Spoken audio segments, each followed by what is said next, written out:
નમસ્તે વિદ્યાર્થી મિત્રો, આજે આપણે યંગના બેઝિકના પ્રયોગનું વર્ણન આકૃતિ સહિત આપણે કરવાનું છે. બરાબર. આની પહેલા આપણે યંગના પ્રયોગની પ્રાયોગિક ગોઠવણી આગળ ભણી પણ ગયા. જે ભણી ગયા છે આગળ અને અત્યારે જે ભણવાના છે એમાં શું ફરક છે એ થોડીક વાત કરી લઈએ. બરાબર. આગળ તમે જે યંગનો પ્રયોગ ભણી ગયા એમાં પડદો A, પડદો B અને પડદો C ત્રણેય પડદાઓ આપણે એકબીજાને સમાંતર ગોઠવ્યા હતા. અહીંયા પણ આપણે પડદો A, B અને C ત્રણેય પડદાઓ એકબીજાને સમાંતર ગોઠવીશું. ફરક એટલો છે કે અહીંયા પડદા A અને B પર આપણે સૂક્ષ્મ છિદ્રો લીધા હતા. પડદા A પર S અને પડદા B પર S1 અને S2 અને પડદા A પરના સૂક્ષ્મ છિદ્ર પર પ્રકાશ આપાત કરતા S માંથી ગોળાકાર તરંગગ્ર ઉત્પન્ન થાય છે, જે S1 અને S2 પર સંપાત થઈ આગળ પડદા C પર પ્રકાશિત અને અપ્રકાશિત ટપકાઓ રચે છે અને આવી આપણને વ્યતિકરણ ભાગ મળતી. બરાબર. S1 અને S2 અહીંયા સુસંબદ્ધ ઉદ્ગમો તરીકે વર્તે છે એવું આપણે કીધું. વાત એ છે, ફરક એટલો છે કે અહીંયા આપણે A અને B પડદા પર સૂક્ષ્મ છિદ્રો લીધા હતા. એની જગ્યાએ આપણે પડદા A પર અને પડદા B પર આવી પાતળી નળાકાર સ્લિટ લેવાની છે. બરાબર. એટલે આ પડદા A પરની સ્લિટ S1 છે, આ પડદા B પરની સ્લિટ S1 અને S2 છે. A અને B એકબીજાને સમાંતર ગોઠવા છે. A અને B વચ્ચેનું અંતર છે એ મિલીમીટરના ક્રમનું હોય છે. બરાબર. અને આ જે અંતર છે એ મીટરના ક્રમનું હોય છે. B અને C વચ્ચે. બરાબર. આ અંતર મીટરના ક્રમનું. આ રીતે માહિતી આપી શકીએ કે આ અંતર મીટરના ત્રણેય પડદાઓ એકબીજાને સમાંતર છે. B અને C વચ્ચેનું અંતર મીટરના ક્રમનું, જ્યારે A અને B વચ્ચેનું અંતર મિલીમીટરના ક્રમનું.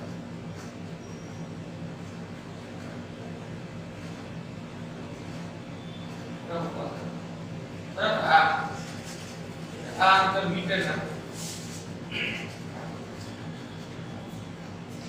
પડદા A પરની સ્લિટ S ને આપણે કોઈ એક રંગની પ્રકાશ વડે પ્રકાશિત કરીશું. એટલે પડદો A છે એની પરની સ્લિટ S માં નળાકાર તરંગગ્ર ઉત્પન્ન થશે. બરાબર. એટલે આપણે અહીંયા સ્લિટ લીધી છે એટલે અહીંથી જે તરંગગ્ર બહાર નીકળશે નળાકાર હશે. કેમ કે આ ઉદ્ગમ અહીંયા કેવું થયું કહેવાય તો કે રેખીય ઉદ્ગમ થયું. બરાબર. અહીંયા S જે ઉદ્ગમ તરીકે વર્તે અને જે તરંગગ્રનું ઉત્સર્જન કરે એ નળાકાર હશે. કે આ રેખીય ઉદ્ગમ થયું. જો અહીંયા આપણે માત્ર સૂક્ષ્મ છિદ્ર લીધું તો એ બિંદુ ઉદ્ગમ કહેવાય. એમાંથી જે તરંગગ્ર ઉત્સર્જાતી ગોળાકાર. બરાબર. પણ આપણે અહીંયા પડદા A પર આવી પાતળી નળાકાર સ્લિટ લીધી છે એને એક રંગની પ્રકાશ વડે પ્રકાશિત કરો એટલે એ રેખીય ઉદ્ગમ તરીકે વર્તે અને પોતાનામાંથી નળાકાર તરંગગ્રનું ઉત્સર્જન કરે. અહીંયા S થી પડદા B પરની સ્લિટ S1 સુધીનું અંતર અને S થી પડદા B પરની સ્લિટ S2 સુધીનું અંતર સરખું રાખવામાં આવે છે. એટલે કે S1 બરાબર S2 હોય છે. અને તેથી S માંથી જે નળાકાર તરંગગ્ર ઉત્સર્જાશે કે જે પડદા B પર જે સંપાત થાય ત્યારે પડદા B પરની બંને સ્લિટ પર એક જ સાથે સંપાત થશે. એટલે કે પડદા B પરની બંને સ્લિટ S1 અને S2 એક જ નળાકાર તરંગગ્ર એની પર સંપાત થતો હોય. હવે આ કોણ ઉદ્ગમો તરીકે વર્તે એટલે પોતાનામાંથી આ S1 અને S2 કોણ નળાકાર તરંગોનું ઉત્સર્જન કરે. તો S1 અને S2 માંથી ઉત્સર્જાતા આ કોણ નળાકાર તરંગો ઈ કોઈ એક જ નળાકાર તરંગગ્રના જ ભાગ મળ્યા કહેવાય. કેમ કે S માંથી ઉત્સર્જાતું નળાકાર તરંગગ્ર S1 અને S2 પર એક જ ક્ષણે એક જ તરંગગ્ર આ બે પર એક જ સાથે આપાત થાય છે. અને હવે S1 અને S2 કોણ ઉદ્ગમ તરીકે વર્તે અને પોતાનામાંથી નળાકાર તરંગગ્રનું ઉત્સર્જન કરે. ઈ નળાકાર તરંગગ્રો એક જ તરંગગ્રના બે ભાગ પડ્યા એવું પણ કહી શકાય. કેમ કે આ બંને પર S માંથી ઉત્સર્જાતું એક જ નળાકાર તરંગગ્ર આપાત થયું. S1 અને S2 જે કોણ નળાકાર તરંગગ્ર ઉત્સર્જે ઈ એકબીજા પર સંપાત થશે અને વ્યતિકરણ થશે. S1 અને S2 માંથી ઉત્સર્જાતા નળાકાર તરંગગ્રો એકબીજા પર સંપાત થઈ અહીંથી મીટરના ક્રમના અંતરે રાખેલા પડદા C પર તો વ્યતિકરણ શલાકાઓ રચશે. જ્યાં જ્યાં સહાયક વ્યતિકરણ રચાશે ત્યાં પ્રકાશિત શલાકા મળશે, જ્યાં વિનાશક વ્યતિકરણ રચાશે ત્યાં અપ્રકાશિત શલાકા મળશે. એટલે પડદો C છે એ શલાકા ધરાવતો પડદો થશે. બરાબર. વાત એની છે ફરક એટલો કે અહીંયા આપણે A અને B પડદા પર આવી સ્ટ્રીક લીધી છે. સ્ટ્રીક છે એની પર જ્યારે કોઈ તરંગોગ્ર આપાત થાય અને ઈ ગૌણ ઉદ્ગમ તરીકે વર્તે, ઈ રેખીય ઉદ્ગમ હોવાથી પોતાના માંથી નળાકાર તરંગોનું ઉત્સર્જન કરશે. જો સૂક્ષ્મ છિદ્રો અને ઈ ગૌણ ઉદ્ગમ તરીકે વર્તે તો પોતાના માંથી ગોળાકાર ગૌણ તરંગોનું ઉત્સર્જન કરશે. નળાકાર તરંગો અહીંયા ઉત્સર્જાતા હોવાથી આપણને પડદા પર આ રીતે સહાયક અને વિનાશક વ્યતિકરણના સ્થાને અનુક્રમે પ્રકાશિત અને અપ્રકાશિત શલાકાઓ જોવા મળશે. બરાબર. આટલી જ વાત માહિતી આપી કે પડદા A પર શીટ S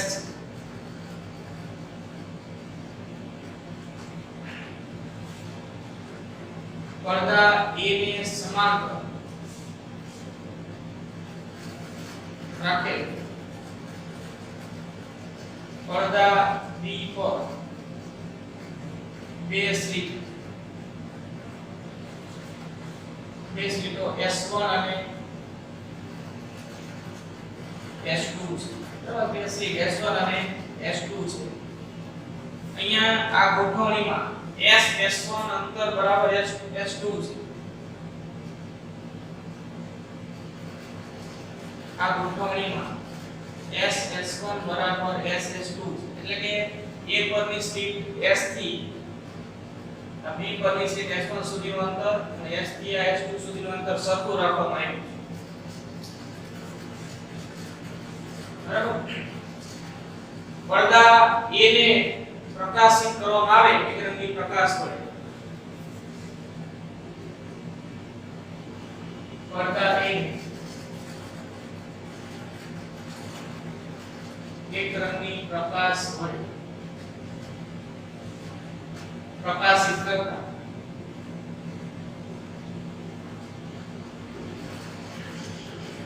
સ્લીટ S માં બરાબર સ્લીટ S માં નળાકાર તરંગ અગ્ર ઉત્સર્જાશે. નળાકાર તરંગ અગ્ર હવે S માંથી ઉત્સર્જાયેલા નળાકાર તરંગ અગ્ર SS1 બરાબર SS2 આ શરતનું પાલન થતું હોવાથી અથવા તો ગોઠવણીમાં આ બે અંતર સરખા હોવાથી S માંથી ઉત્સર્જાતું નળાકાર તરંગ અગ્ર પડદા B પરની બંને સ્લીટ પર એક જ સાથે આપાત થશે. આ નળાકાર તરંગ અગ્ર પડદા B પર ની બંને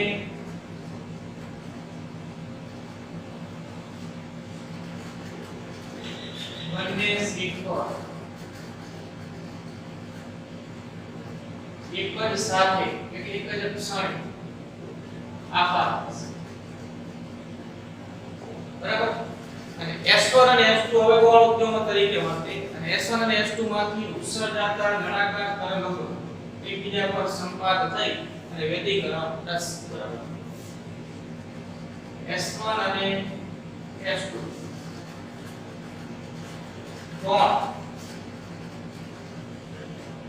કોણ રેખીય ઉદ્ગમ. બરાબર. રેખીય ઉદ્ગમ સ્લીટ છે એટલે રેખીય ઉદ્ગમ કહેશું. S1 અને S2 કોણ રેખીય ઉદ્ગમ તરીકે વર્તે અને તેમાંથી ઉત્સર્જાતા નળાકાર તરંગો તેમાંથી ઉત્સર્જાતા નળાકાર તરંગો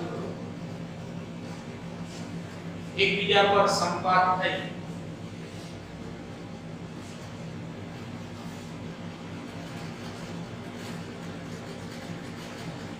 બરાબર. પડદા C પર કે જે અહીંથી મીટરના ક્રમના અંતરે હોય શલાકાઓ રચશે. બરાબર. પડદા C પર વ્યતિકરણ શલાકાઓ રચશે.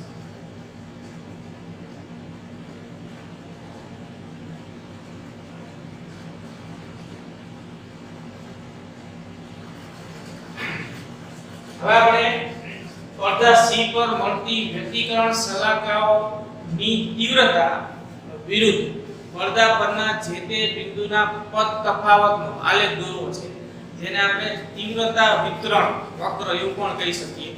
અને તીવ્રતા વિતરણ વક્ર પરથી બરાબર અમુક કારણ આપણે હવે અહીંયા લખીશું.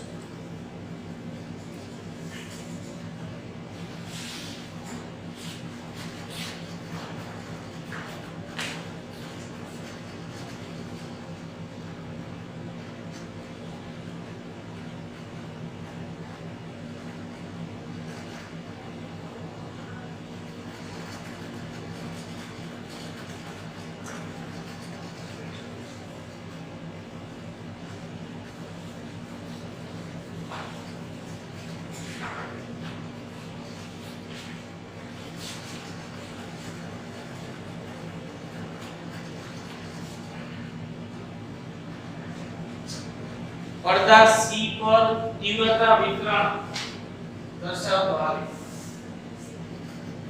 પડદા C પર શલાકાઓની તીવ્રતા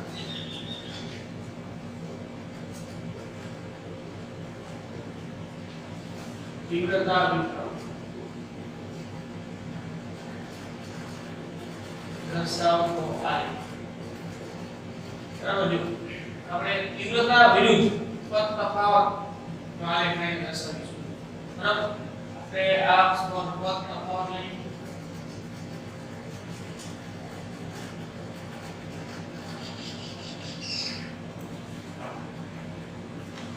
પદ તફાવત અહીંયા લઈએ આપણે તીવ્રતા ને આ સમાન. તો આપણે આગળ પણ વાત કરી ગયા એ પ્રમાણે એ જ હકીકત આપણે આલેખમાં દર્શાવી છે. આપણે આગળ ભણી ગયા કે વ્યતિકરણની ઘટનામાં પડદા પર મધ્યસ્થ અધિકતમ, પછી ક્રમિક આવતી પ્રકાશિત શલાકાઓ, મધ્યસ્થ અધિકતમની આમ ઉપર તેમજ મધ્યસ્થ અધિકતમની આમ નીચે ક્રમિક આવતી પ્રકાશિત શલાકાઓ સમાન તીવ્રતાવાળી હોય છે. જ્યાં જ્યાં સહાયક વ્યતિકરણ રચાય ત્યાં દરેક જગ્યાએ તીવ્રતા મહત્તમ હોય, એટલે દરેક બિંદુએ મહત્તમ તીવ્રતા જે મળે એ સમાન હોય. બરાબર, સહાયક વ્યતિકરણ જ્યાં જ્યાં રચાય ત્યાં પ્રકાશિત શલાકાઓની, અને જ્યાં વિનાશક વ્યતિકરણ રચાય એ દરેક જગ્યાએ પડદા પર તીવ્રતા શૂન્ય હોય અને ત્યાં આપણને અપ્રકાશિત શલાકા મળે. તો ટૂંકમાં આપણે જાણીએ છીએ કે દરેક પ્રકાશિત શલાકા સમાન તીવ્રતાવાળી, દરેક પ્રકાશિત શલાકાની પહોળાઈ સરખી હોય, દરેક અપ્રકાશિત શલાકાની પહોળાઈ પણ સરખી હોય, અને ક્રમિક પ્રકાશિત અને ક્રમિક અપ્રકાશિત શલાકા વચ્ચેનું અંતર સરખું હોય. આપણે સૂત્ર બનાવી ગયા કે બીટા બરાબર લેમ્ડા કેપિટલ B છેદમાં સ્મોલ b. બરાબર, હકીકત આપણે સૂત્રમાં પણ સાબિત કરી. ઈ વાત આપણે અહીંયા આલેખમાં દર્શાવી છે. તો અહીંયા પડદા પરના જે તે બિંદુ પાસેનો પદ તફાવત લેશું. બરાબર, આ બાજુ પદ તફાવત, આ બાજુ પણ પદ તફાવત, આ તીવ્ર. બરાબર, જ્યાં મધ્યસ્થ અધિકતમ રચાય ત્યાં તીવ્રતા મહત્તમ હોય. મધ્યસ્થ અધિકતમ જ્યાં રચાય તે બિંદુ પાસે બંને તરફો વચ્ચેનો પદ તફાવત શૂન્ય હોય. તો શૂન્ય પદ તફાવત માટે મધ્યસ્થ અધિકતમ કે જેની તીવ્રતા મહત્તમ, બરાબર, I max. હવે બરાબર, ત્યાં પછી એના પછી પડદા પર આમ ઉપર ક્રમમાં પહેલી બીજી ત્રીજી પ્રકાશિત શલાકા, નીચે ક્રમમાં પહેલી બીજી ત્રીજી પ્રકાશિત શલાકાઓ મળે. દરેક પ્રકાશિત શલાકાઓની તીવ્રતા સરખી હોય. જેટલી મધ્યસ્થ પ્રકાશિત શલાકાની તીવ્રતા હોય એટલી જ દરેક પ્રકાશિત શલાકાની તીવ્રતા હોય. એની પહોળાઈ પણ સરખી હોય. તો આપણે આ એક આ રીતે જોઈ શકીએ. બરાબર, આ પડદા પર મધ્યસ્થ અધિકતમની ઉપર જે પ્રકાશિત શલાકાઓ અને અપ્રકાશિત શલાકાઓ મળે એના માટે આ બાજુ આપણે આલેખમાં હકીકત દર્શાવી. મધ્યસ્થ અધિકતમની નીચે જે મળે પ્રકાશિત અને અપ્રકાશિત શલાકાઓ એના માટે આલેખમાં આપણે આ બાજુ દર્શાવી. બરાબર, જો આ દરેક તીવ્રતા સરખી અને એ કેટલી I મેક્સિમમ મહત્તમ તીવ્રતા જે મળે એ દરેક પ્રકારની સલાહકાર માટે સત્ય. અહીંયા પદ તફાવત શૂન્ય. શૂન્ય પદ તફાવત માટે આ મધ્યસ્થ અધિકતમ જે મળે એના માટેનો આ લેખાતો ભાગ કહેવાય છે. એની તીવ્રતા મેક્સિમમ. પછી આ મધ્યસ્થ અધિકતમ. પછી અહીંયા તીવ્રતા શૂન્ય. બરાબર? અહીંયા તીવ્રતા મહત્તમ. તો આ પ્રથમ ક્રમની પ્રકાશિત સલાહકાર થઈ. પછી અહીંયા તીવ્રતા શૂન્ય. તો અહીંયા આ ફરી પાસે અપ્રકાશિત સલાહકાર થઈ. આ બીજા ક્રમની પ્રકાશિત થઈ. બરાબર? જો અહીંયા તીવ્રતા શૂન્ય મળે, અહીંયા તીવ્રતા શૂન્ય મળે, અહીંયા તીવ્રતા શૂન્ય મળે, આ તીવ્રતા મહત્તમ, આ બાજુ પર એ રીતે. એટલે આ થયું મધ્યસ્થ અધિકતમ. પછી આ મધ્યસ્થ અધિકતમ. પછી પ્રથમ ક્રમની અપ્રકાશિત એટલે જ્યાં તીવ્રતા શૂન્ય પદ તફાવત આપણે દર્શાવીએ તો અહીંયા 0. બરાબર? મધ્યસ્થ અધિકતમ માટે પદ તફાવત શૂન્ય. આ પ્રથમ ક્રમની પ્રકાશિત સલાહકારને અનુરૂપ ભાગ કહેવાય. તો અહીંયા પદ તફાવત 1 લેમ્બડા, અહીંયા પદ તફાવત 2 લેમ્બડા. હજી આપણે આગળ પણ દોરીએ તો 1 લેમ્બડા, 2 લેમ્બડા, 3 લેમ્બડા એ બધું મળશે. બરાબર? આવી રીતે આ બાજુ પણ 1 લેમ્બડા, 2 લેમ્બડા. આ બાજુની પ્રથમ ક્રમની પ્રકાશિત, દ્વિતીય ક્રમની પ્રકાશિત. અહીંયા જે પદ તફાવત મળે લેમ્બડાના અપૂર્ણાંક ગુણાંકમાં મળશે, જે આપણને વિનાશક વ્યતિકરણ સૂચવશે. જ્યાં તીવ્રતા શૂન્ય થશે અને અપ્રકાશિત સલાહકાર મળશે. અપ્રકાશિત, પ્રકાશિત, અપ્રકાશિત, પ્રકાશિત. આ રીતે પદ તફાવત લેમ્બડાના પૂર્ણ ગુણાંકમાં મળે ત્યાંથી પ્રકાશિત સલાહકાર તીવ્રતા મહત્તમ. અને પદ તફાવત જ્યાં લેમ્બડાના અપૂર્ણાંક ગુણાંકમાં મળે. બરાબર? ત્યાં પદ તફાવત લેમ્બડાના અપૂર્ણાંક ગુણાંકમાં જ્યાં મળે ત્યાં તીવ્રતા શૂન્ય અને અહીંયા અપ્રકાશિત સલાહકારો. તો આ રીતે આપણે આલેખ પરથી જોઈ શકીએ છીએ કે દરેક પ્રકાશિત સલાહકાર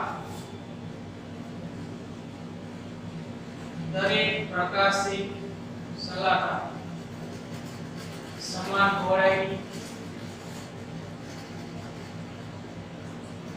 અને સમાન તીવ્રતા વાળી હોય છે. સમાન તીવ્રતા વાળી હોય છે. બરાબર? ધરાવે છે. ક્રમિક પ્રકાશિત અને ક્રમિક અપ્રકાશિત સલાહકાર વચ્ચેનું અંતર પણ સરખું હોય છે. તો આપણે ટૂંકમાં લખીએ તો ક્રમિક સલાહકાર વચ્ચેનું અંતર. ક્રમિક સલાહકાર એટલે ક્રમિક પ્રકાશિત સલાહકાર અને ક્રમિક અપ્રકાશિત સલાહકાર વચ્ચેનું અંતર સમાન હોય છે. બરાબર? તો આના પરથી એવું કહી શકાય કે સલાહકારની તીવ્રતાનું મૂલ્ય એ સલાહકારના ક્રમ પર આધારિત નથી.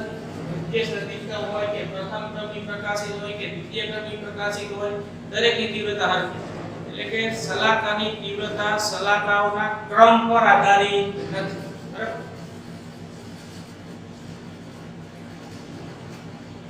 સલાહકાઓની તીવ્રતા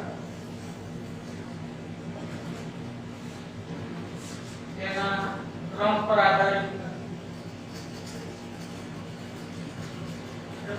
દરેક ક્રમની પ્રકાશિત સલાહકાઓની તીવ્રતા સરખી અને દરેક ક્રમની અપ્રકાશિત સલાહકાઓની તીવ્રતા શૂન્ય. બરાબર? આપણું કારણ આપણે લખી તો કે આ વાત આપણે આગળ ભણી ગયા. એના સૂત્રો સાબિત થઈ કે ક્રમિક પ્રકાશિત કે અપ્રકાશિત સલાહકાર વચ્ચેનું અંતર સરખું જ હોય.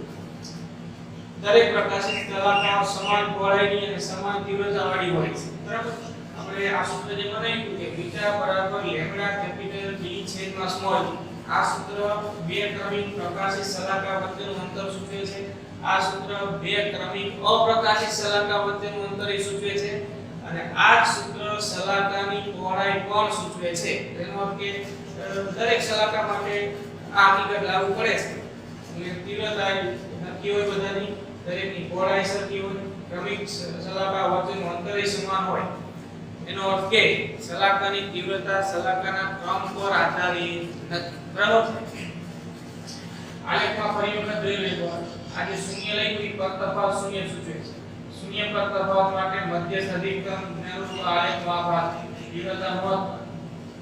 પછી આ 1 લેમ્બડા લખ્યું એ પદ તફાવત 1 લેમ્ડા આ બાજુ અને આ બાજુ બે બાજુ વાત સરખી છે મધ્યસ્થ અધિકતમની ઉપર અને મધ્યસ્થ અધિકતમની નીચે બરાબર તો અહીંયા પદ તફાવત 1 લેમ્ડા n બરાબર 1 પદ તફાવત n લેમ્ડા સાહેબ પ્રતિક્રમની શરત થઈ અને n બરાબર 1 તો 1 લેમ્ડા અથવા તો લેમ્ડા તો આટલા પદ તફાવત માટે પ્રથમ ક્રમની પ્રકાશિત શલાકા કોણ છે એની તીવ્રતા ગુણોત્તમ જે મધ્યસ્થ અધિકતમ કે મધ્યસ્થ પ્રકાશિત શલાકા તીવ્રતા હતી એટલી જ થાય એ રીતે દ્વિતીય ક્રમની જે રીતે આગળ જાવ તો તૃતીય ક્રમની આ રીતે પ્રકાશિત શલાકાઓ મળશે આ બાજુ અને આ બાજુ આ બિંદુ અહીંયા તીવ્રતા 0 છે અહીંયા તીવ્રતા 0 છે અહીંયા તીવ્રતા 0 છે આ બાજુ આ અહીંયા તીવ્રતા 0 અહીંયા તીવ્રતા 0 એ શૂન્ય તીવ્રતા જ્યાં છે અહીંયા પદ તફાવત જે છે એ વિનાશક વ્યતિક્રમની શરતનું પાલન કરે છે એટલે કે તીવ્રતા 0 મળે અહીંયા આપણને અપ્રકાશિત શલાકાઓ જોવા મળે એટલે દરેક અપ્રકાશિત શલાકાની તીવ્રતા 0 દરેક પ્રકાશિત શલાકાની તીવ્રતા 1 બરાબર આ રીતે આપણે તીવ્રતા વિરુદ્ધ પદ તફાવત આલેખ દોરી શકીએ એટલે આ પ્રશ્નમાં તમારે આ બે આકૃતિ વ્યવસ્થિત દોરી અને આટલું તારણ આપવાનું હોય છે બરાબર એના બે સ્ટેપનો પ્રયોગ બનાવવો અને તીવ્રતા વિતરણનો આલેખ દોરી આલેખની સમજૂતી આપો બરાબર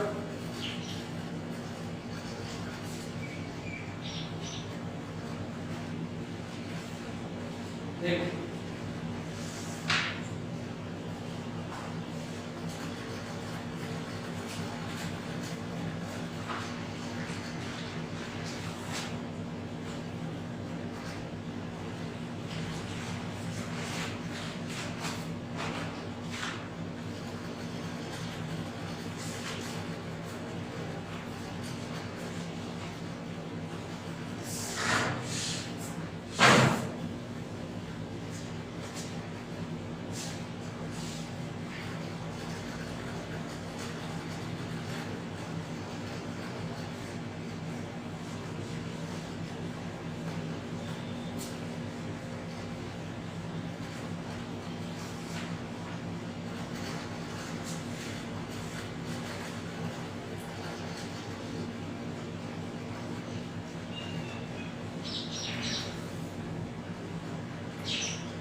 જો હવે આપણે આગળ વાત કરીએ ઉદાહરણ 10.4 બરાબર આ ઉદાહરણમાં ઉદાહરણ 10.4 પ્રશ્ન છે કે નીચે દર્શાવેલ દરેક ક્રિયાને કારણે એમના બે સ્થિતિના પ્રયોગમાં વ્યતિક્રમ શલાકા પર શું અસર થશે દર્શાવે દરેક ક્રિયાઓ ને કારણે એમના બે સ્થિતિના પ્રયોગમાં શલાકાઓ પર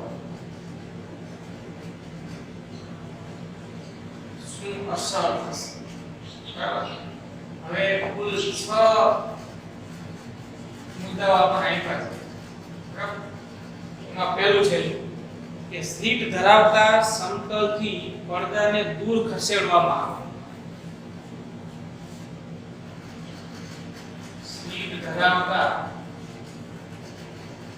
સમતલથી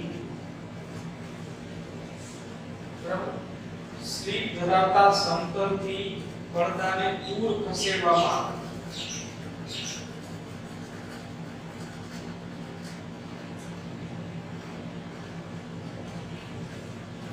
તો આપણે આકૃતિ દોરીએ એના પરથી વ્યવસ્થિત સમજી શકીશું એમનો પ્રયોગ છે એમાં આપણે પહેલા એક સીટ બનાવી હતી શરૂઆતની આપણે આકૃતિ દોરી આકૃતિ આગળ આપણે દોરી ગયા છે આ S અહીંયા પ્રકાશ આપાત થાય છે આપાત પ્રકાશ હવે S માંથી જે ગોળાકાર કોણતર ઉત્સર્જાય આ સૂક્ષ્મ છિદ્ર અહીંયા આપણે નાખેલું છે S તરીકે ગોળાકાર ગૌણ તરંગ સામે રાખેલ આ પડદા પરના બે સૂક્ષ્મ છિદ્રો બરાબર આગળના માં S1 અને S2 અહીંથી ઉસર્જાયેલું ગોળાકાર તરંગ આ S1 અને S2 ઉપર આપાત થાય છે બરાબર અને સામે અહીંયા પડદો રાખેલો આ પડદા પર આપણને વ્યતિકરણ સલાકાઓ મળશે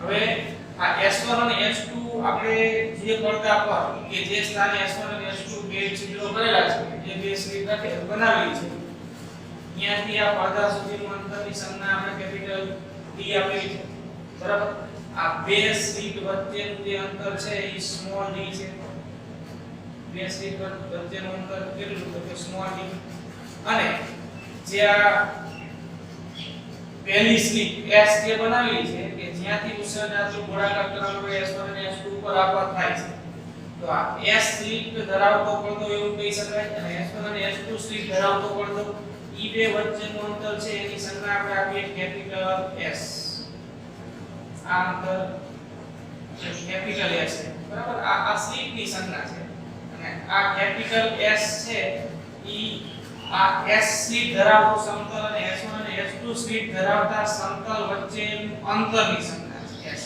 બરાબર આવી સંજ્ઞા આપણે આપી દઈશું આ ત્રણ અંતરો પરથી આપણે વાત આગળ વધારવાની છે દરેક દિશામાં આ અંતર D S1 અને S2 વચ્ચેનું અંતર સ્મોલ d અને S સ્લીટ ધરાવતો પડદો અને S1 અને S2 સ્લીટ ધરાવતા પડદા વચ્ચેનું અંતર કેપિટલ S પહેલા આપણે શું ફેરફાર કરવાનું કીધું છે કે સ્લીટ ધરાવતા સમતલની પડદાને દૂર કરવામાં આવે સ્લીટ ધરાવતા સમતલની પડદાને દૂર કરવામાં આવે એટલે કે આ S1 અને S2 સ્લીટ ધરાવતું સમતલ થયું અને આ પડદો તો પડદાને અહીંથી આમ દૂર કરો એટલે શું વધશે તો કેપિટલ D નું મૂલ્ય વધશે જો આવું થાય તો આ સલાકાઓ ત્યાં પડદા પર આપણને મળે વ્યતિકરણ સલાકા પર શું અસર થશે એવો જવાબ આપણે આપવાનો તો તાર કાઢીએ તો સલાકાની પહોળાઈ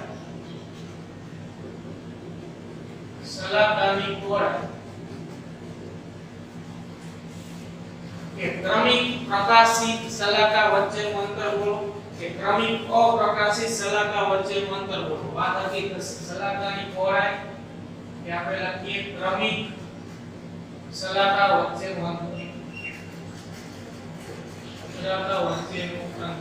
સૂત્ર આપણે બનાવ્યું છે બીટા બરાબર લેમ્ડા કેપિટલ D છેદમાં સ્મોલ d બરાબર હવે આ પહેલો જે પ્રશ્ન કર્યો છે એમાં એમ કીધું છે કે સ્લીટ ધરાવતા સમતલથી આ સ્લીટ ધરાવતું સમતલ એટલે S1 અને S2 સ્લીટ ધરાવતું સમતલ બરાબર આને આપણે ઉદ્ગમ કહેશું આ ઉદ્ગમ કે જેની પર પ્રકાશ આપાત થાય છે અહીંયાથી ગોળાકાર કોણ તરફ ઉત્સર્જાય છે ત્યારે આ સ્લીટ ધરાવતું સમતલ છે જેની પર બે સ્લીટ S1 અને S2 અથવા બે છિદ્રો S1 અને S2 કરેલા છે તો સ્લીટ ધરાવતા સમતલથી આ પડદાને આમ દૂર કરવામાં તો એનો અર્થ કે કેપિટલ D નું મૂલ્ય વધશે તો આ સૂત્ર પરથી જો D વધે તો શું ફેરફાર થાય આપણે વાત કરીએ તમને ફક્ત આટલો જ ફેરફાર એ કરવાનો છે કે આ પડદાને દૂર ખસેડવાનો બીજો કોઈ ફેરફાર નથી કરવાનો પ્રકાશની છે એટલે તરંગ લંબાઈ અને આ સ્લીટ S1 અને S2 વચ્ચેનું અંતર D એમાં કોઈ ફેરફાર થશે નહીં બરાબર અહીંયા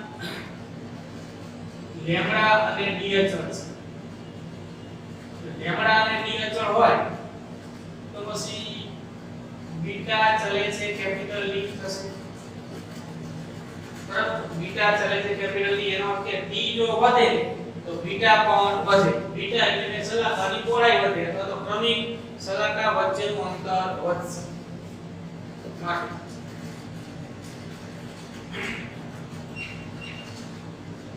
સ્લીટ ધરાવતા સમતલથી બરાબર આ વિગત પરથી આપણે લખી શકીએ કે સ્લીટ ધરાવતા સમતલથી પડદાને દૂર ખસેડો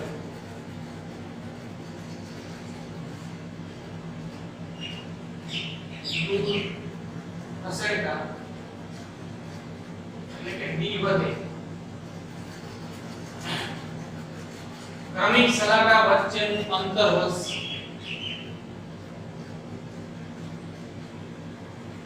ક્રમિક સલાકા વચ્ચેનું અંતર વધશે બરાબર આવતા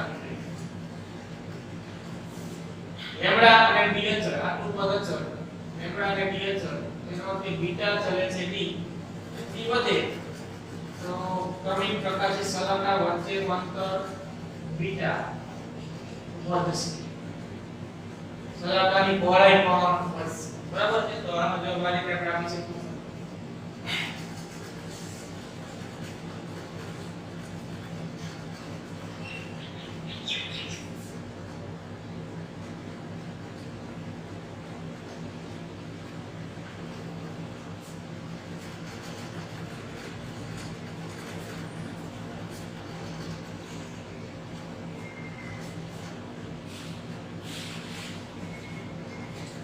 હવે બીજું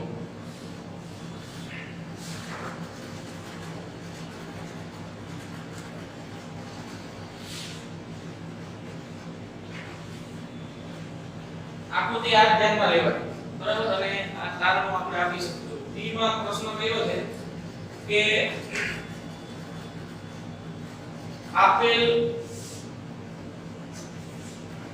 આપેલ પ્રકાશ ઉદ્ગમને બદલે બીજો નાની તરંગલંબાઈ ધરાવતો પ્રકાશ ઉદ્ગમ લેવામાં આવે આપેલ પ્રકાશ ઉદ્ગમને બદલે બીજો નાની તરંગલંબાઈ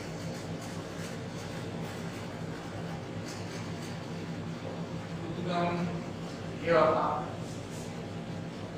બરાબર એટલે જો આવો ફેરફાર કરો એટલે જો અહીં જે પ્રકાશ આપાત થાય છે અહીં પ્રતિ પ્રકાશ ઈ જેટલી તરંગલંબાઈનો હતો પહેલા એના કરતા ઈ પ્રકાશ ઉદ્ગમ જ બદલી રહ્યો એટલે અહીં જે પ્રકાશ આપાત થાય છે એ આપાત પ્રકાશ જ બદલી રહ્યો પહેલા જેટલી તરંગલંબાઈનો હતો એના કરતા નાની તરંગલંબાઈનો પ્રકાશ હવે જો વાપરવામાં આવે તો શું ફેરફાર થાય શલાકા ઉપર એની શું અસર તો વાત આ છે જો શલાકાની પહોળાઈ અથવા તો ક્રમિક શલાકા વચ્ચેના અંતરનું આ સૂત્ર છે અહીંયા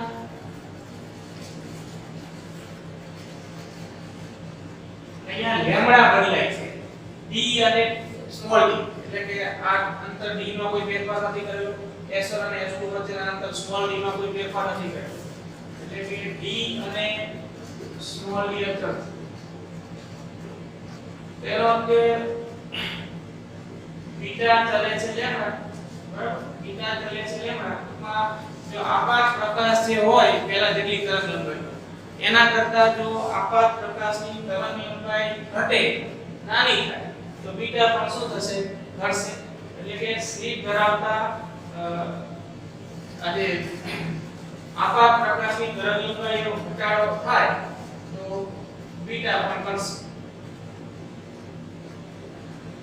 આપાત પ્રકાશની આના પરથી આપણે કહી શકાય કે સમપ્રમાણમાં સંબંધ લેમ્ડા ઘટે તો બીટા પણ ઘટે આપાત પ્રકાશની તરંગલંબાઈ ઘટે બરાબર ઘટાડી ને આપણે પહેલા હતી એના કરતા કઈ લીધી નાની તરંગ એટલે કે આપાત પ્રકાશની તરંગલંબાઈ ગઈ જો આપાત પ્રકાશની તરંગલંબાઈ ઘટે તો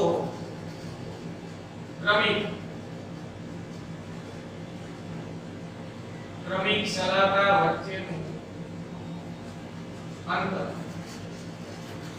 ઘટે લેમ્ડા ઘટે તો બીટા ઘટે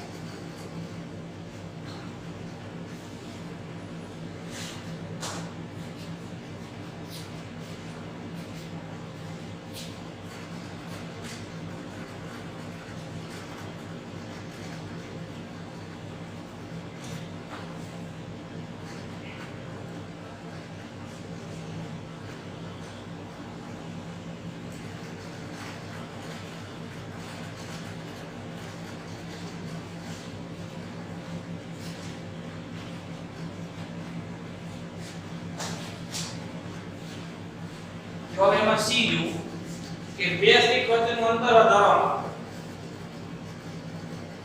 બે સ્લીપ વચ્ચેનું અંતર વધારવામાં જો આવું કરો તો શલાકા પર શું અસર બે સ્લીપ વચ્ચેનું અંતર એટલે સ્મોલ ડી બરાબર સ્મોલ ડી વધારવામાં આવે વાત આના પરથી જ આપણે કહી શકીએ કે સ્મોલ d અહીંયા વધારવામાં આવે છે બરાબર અને બાકીના બે પદ અચળ છે તો સલાકાઓ વચ્ચેનું અંતર કે સલાકાની પહોળાઈના સૂત્રમાં જે સ્મોલ d છે એ અહીંયા વધારવાનું છે બાકી લેમ્ડા કે d અચળ તો સૂત્ર છે એમાં લેમ્ડા અને કેપિટલ D આપાત પ્રકાશિત તરંગલંબાઈ અને આ સ્લિટ ધરાવતા સમતલથી પડદા વચ્ચેનું અંતર કેપિટલ D અંતર તો પછી બીટા ચાલે છે 1 સ્મોલ d થાય વ્યસ્ત પ્રમાણનો સંબંધ થાય લેમ્ડા અને d અંતર હોય એટલે બીટાનો આ સ્મોલ d સાથેનો સંબંધ વ્યસ્ત પ્રમાણમાં થાય તો સરળ સીધી વાત થાય કે જો બે સ્લિટ વચ્ચેનું અંતર વધે વધે તો બીટા ઘટે વ્યસ્ત પ્રમાણનો સંબંધ છે લખી કે બે સ્લિટ વચ્ચેનું અંતર વધારવામાં આવે બે સ્લિટ વચ્ચેનું અંતર વધારવામાં આવે તો આ સંબંધ પ્રમાણે ક્રમિક સલાકાર વચ્ચે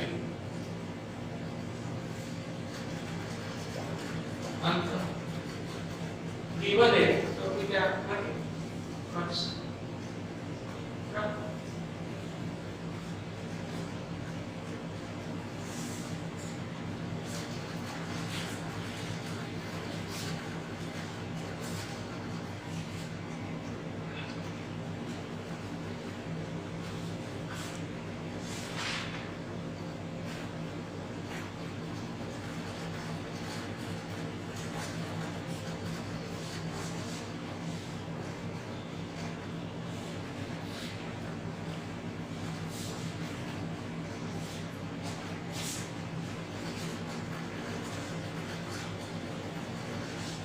બેમાંથી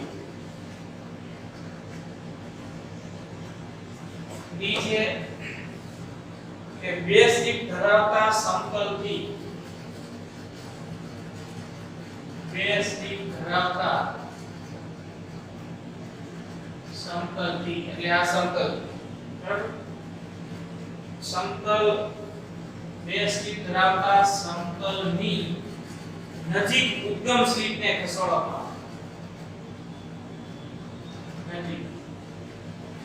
ઉદ્ગમ સ્લિટને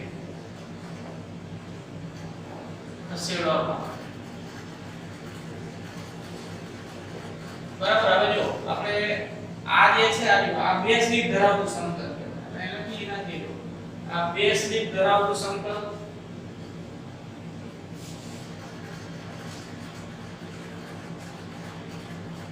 બે સ્લિટ ધરાવતું સમતલ આ પડદો અને આ ઉદ્ગમ સ્લિટ એવું કહેવાય ઉદ્ગમ સ્લિટ કે જેની પર તમે એકરંગી પ્રકાશ આપાત કરો છો બરાબર અહીંયાથી ઉત્સર્જાત્મક ગોળાકાર તરંગ અહીંયા આપાત થશે અને ઈ તરંગ હવે કોણ તરીકે વર્તી આ બે કરશે અહીંયા સલાકાઓ થશે હવે શું થાય કે બે સ્લિટ ધરાવતા સમતલની નજીક ઉદ્ગમ સ્લિટને ખસેડવામાં આવે તો શું થાય તો હવે એની વાત કરીએ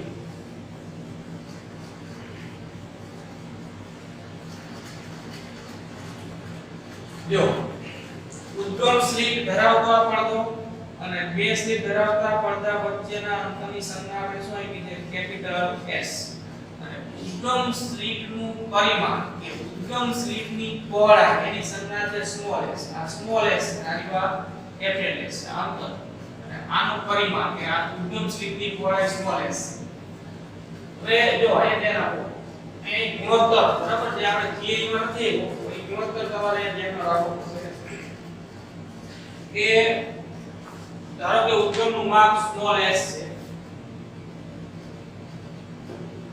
ધારો કે ઉદ્ગમનું માપ સ્મોલ s અને આ ઉદ્ગમ એટલે આ બરાબર s અને બે સ્લિપ ધરાવતા સમતલથી તેનું અંતર કેપિટલ S. બે સ્લિપ ધરાવતા સમતલથી ઉદ્ગમ એટલે આ S અંતર કેપિટલ S.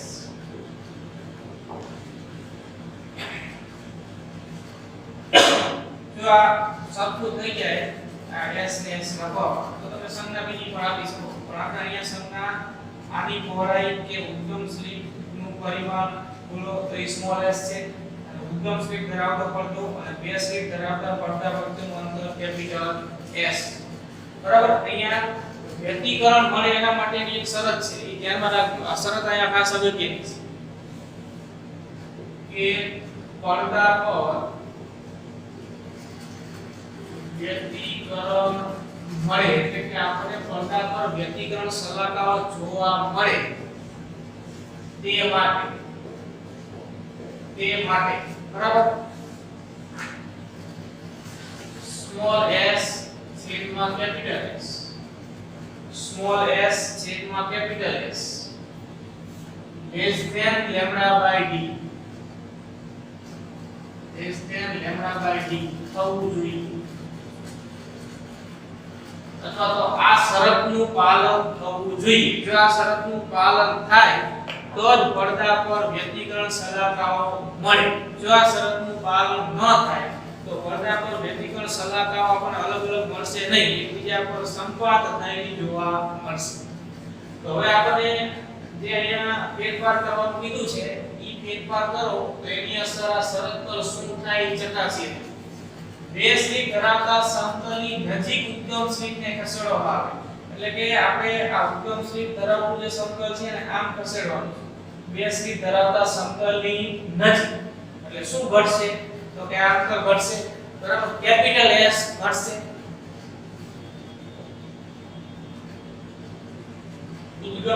ઉદ્ગમનો અર્થ આ S થશે. ઉદ્ગમને બે સ્લિપ ધરાવતા સમતલની નજીક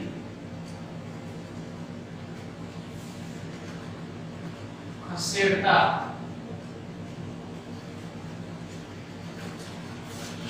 S કેપિટલ S ઘટે. તો કેપિટલ S ઘટે તો અહીંયા આ સ્મોલ s છે કે કેપિટલ S. હજી એકવાર ચોખવટ પાડું છું, આ કન્ફ્યુઝન જે અહીંયા s અને s નું છે બરાબર દૂર કરવું, એટલે કે આ s અને s જે આપણે સંજ્ઞા આપી કોના માટેની ખાસ ધ્યાનમાં રાખો કે સ્મોલ s છે એ ઉદ્ગમ સ્લિપ નું પરિમાણ છે અથવા ઉદ્ગમ સ્લિપ ની પહોળાઈ છે કે જેની પર આપણે એકમની પ્રકાશ આપાત કરીએ છીએ. કેપિટલ S છે એ ઉદ્ગમ સ્લિપ ધરાવતું સમતલ અને બે સ્લિપ ધરાવતા સમતલ વચ્ચેનું અંતર છે, બરાબર. હવે આપણે અહીંયા કીધું છે કે બે સ્લિપ ધરાવતા સમતલની નજીક ઉદ્ગમ સ્લિપ લઈ જવામાં આવે. તો ઉદ્ગમ સ્લિપ ધરાવતું સમતલ આમ નજીક લઈ જાવ તો કેપિટલ S આ અંતર ઘટશે, ઘટે ને માટે S ઘટે તો તમે વિચારો છો સ્મોલ s છેદમાં કેપિટલ S માં આ છેદનું મૂલ્ય ઘટે, બીજો કોઈ ફેરફાર ન થાય, આ છેદનું મૂલ્ય ઘટે છે. તો જો S ઘટે, S કેપિટલ S ઘટે માટે ગુણોત્તર સ્મોલ s છેદમાં કેપિટલ S નું મૂલ્ય વધે, બરાબર. છેદ ઘટે એટલે આ ગુણોત્તરનું મૂલ્ય વધે. હવે આ s છેદમાં s ગુણોત્તરનું મૂલ્ય વધતું જાય, તમે s જેમ જેમ ઘટાડતા જાઓ અને જેમ જેમ નજીક લેતા જાઓ s જેમ ઘટતું જાય તેમ તેમ આ ગુણોત્તરનું મૂલ્ય વધતું જાય.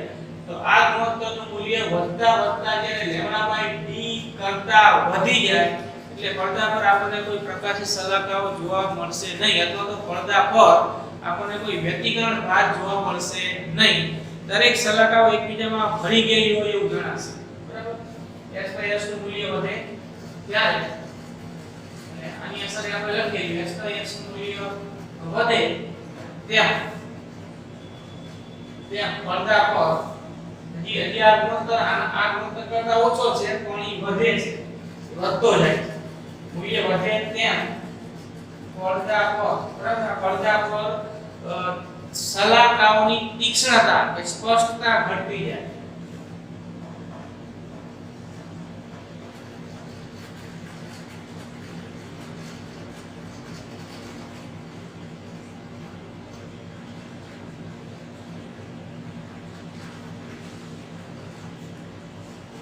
ઘટતી જાય.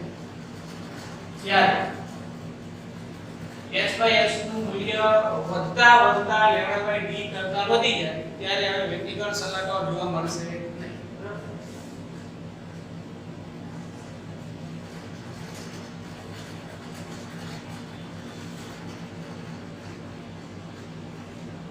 વધી જાય એટલે કે આ શરતનું પાલન હવે થશે નહીં. આ ગુણોત્તર આના કરતા નાનો લેવો જોઈએ. જ્યારે આ ગુણોત્તર કરતા વધી જાય એટલે વ્યક્તિગત સલાકાઓ જોવા મળશે નહીં.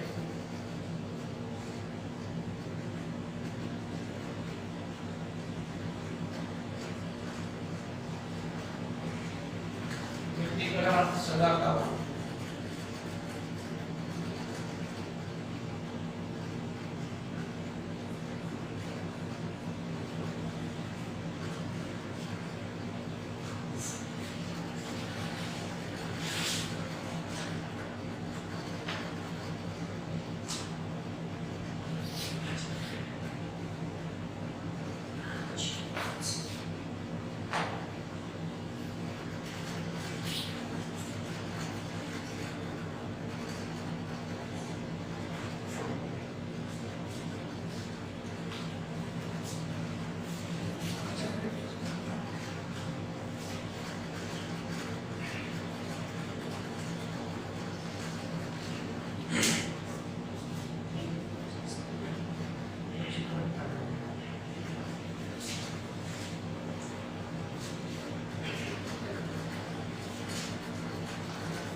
ચાલો હજી આ જો દાખલામાં કે 10.4 ઉદાહરણમાં હજી બરાબર આપણે D સુધી લીધું, પછી E અને F હજી બે બીજા પ્રશ્નો છે તો એ હવે આપણે આવતીકાલે લેશું. બરાબર, આટલું જોઈ લઈશું.